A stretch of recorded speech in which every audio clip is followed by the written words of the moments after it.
Facing the fall, school leaders in St. Johns County want to know where families stand on distance learning and whether those students will be returning to the classroom anytime soon. News4JAX reporter Joe McLean is live tonight with a new survey that's set to be taken by next week. And Joe, what does the survey ask parents?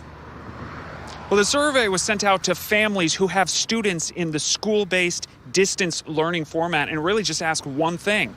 At the end of the first quarter, the beginning of November, are those students going to be returning to campus or not? In an email to St. Johns County families, Superintendent Tim Forson announced yesterday the district would no longer allow families to move students from brick and mortar learning to the school-based virtual learning format unless there's a serious health risk involved.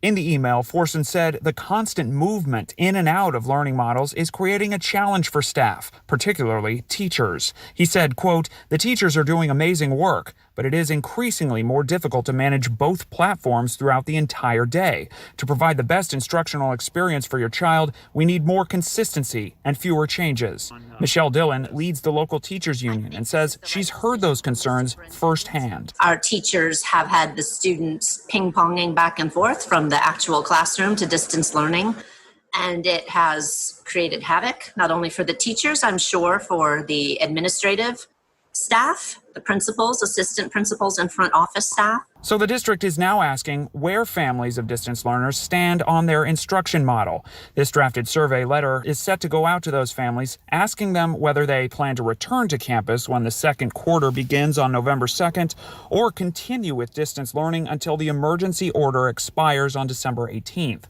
Parents are asked to respond to the survey by next Wednesday. But the mechanism for students to leave brick and mortar for virtual learning isn't going away. Students might still test positive or join the 665 students who are currently in quarantine.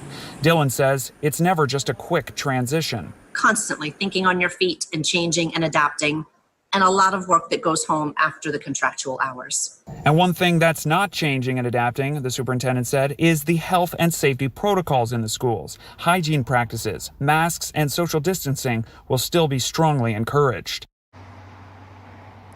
Now, in just the last couple of hours, we did get some information from the school district about the impact of distance learning. Take a look here. Since the beginning of the year, on August 31st, more than 12,000 students in St. Johns County participated in that distance learning format. That's more than a quarter of the total student body.